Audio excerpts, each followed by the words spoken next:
Hi guys, very quick video lang to, no? So, gusto ko lang kayo update para dito sa mga taga Rizal. If familiar kayo dito sa may Valley Golf, yung may Dunkin Donut dyan na maliit na store sa Primark. Ito yung malapit sa DIY, tsaka yung Primark. Yan, meron sila ditong Dunkin Donut pillow. So, today, February 11, bibili kami ni Kaizan. Kasi, medyo kanina pa kami nandito sa parking. Umalis yung parang nag-break yung tindera. So, bumalik siya sa kotse. Dito na kami nag-abang. Andyan na. So, bibili kami ng pillow. Sana sana maganda yung quality. Para ilalagay namin dito sa kotse. Tapos, pag maganda talaga, i-check ko later. Bibili rin ako para sa room. So, support natin. Siyempre, ini-endorse na ating kamahal-mahalang Bel Mariano. Okay guys, share ko lang pala sa inyo. Tingnan niyo yung relo ko. Naalala niyo ba kung napanood niyo yung previous vlog ko? Parang ko.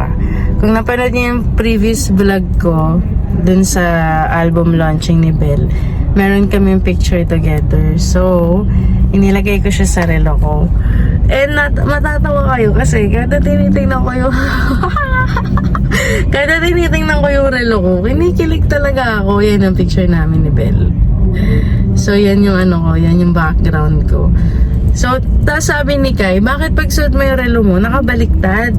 Hindi nakaharap yung lace, ay yung screen. Bakit nasa pulso ko raw yung screen? Sabi ko, kasi hindi ko kaya. Kinikilig ako pag nakikita ko si Bel. Sabi niya, parang daw akong tanga. So anyways, hintayin natin si Kai. Sana magtagumpay siya. Kasi balita namin maganda raw yung mga pillows ng Dunkin. So, yan. Balitaan ko kayo mamaya. Videoin ko. Very quick lang to. Lumabas lang kami sa clip. Hi! Hindi makita kasi may kotse dito Hindi ko makita si Kai. Paglabas na lang niya. So, sinasabi ko sa inyo guys, ako at my age, 35 na ako. Tama ba? Oh, yun. 35.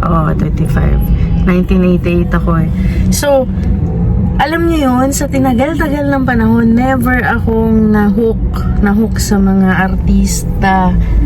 Kasi mahilig lang ako sa mga singers, pero most often than not, puro foreign singers yung mga gusto ko.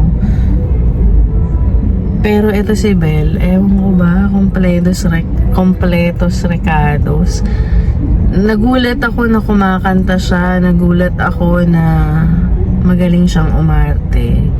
And nagustuhan ko lang siya. Actually, na-discover ko lang siya sa Can't Buy Me Love, Promise.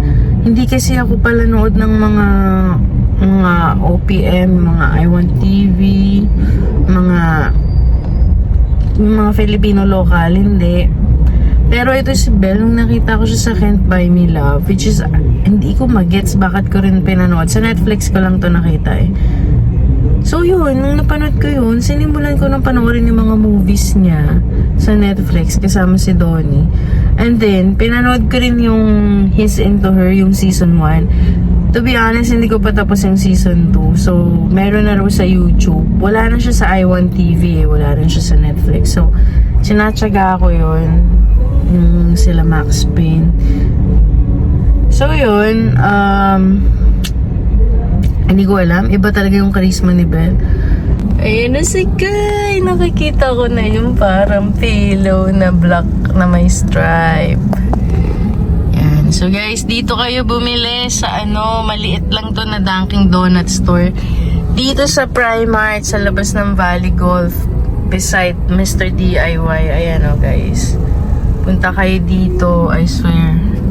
Ang tagal namin naghahanap, ngayon lang sila nagkaroon. Ayan na ang Kai person! Ay, naku po.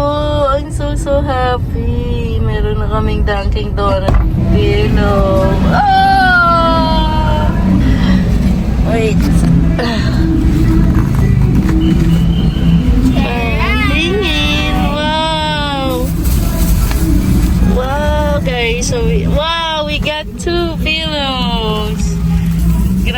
naman.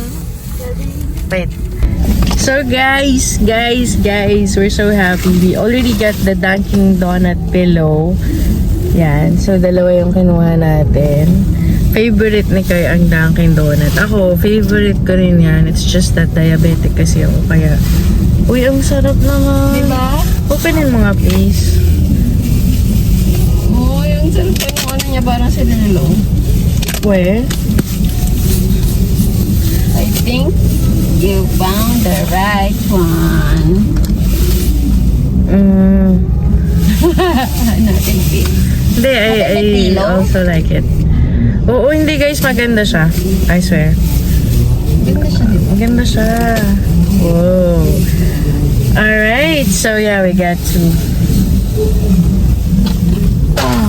Tanda mo na. So yun guys, ito na ang ating pillow. Nakauwi na kami.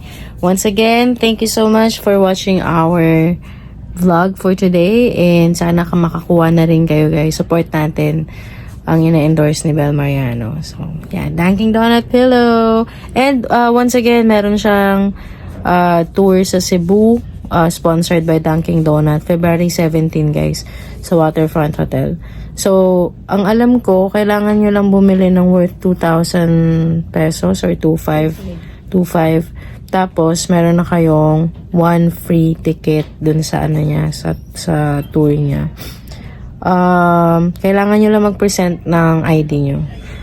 Yung parang valid ID. Kasi ano siya kung sino yung bumili, dapat siya rin yung makaka-claim ng ticket. And pag nawala yung ticket na yun, hindi na nila i-replace. Kaya ingatan nyo mabuti.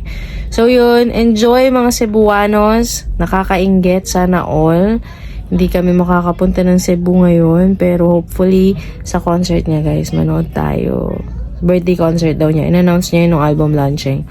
So June 10 ang birthday ni Bel. So hopefully baka somewhere that time. Yun. Pagandaan nating lahat. Kita-kits tayo ah. Bye guys!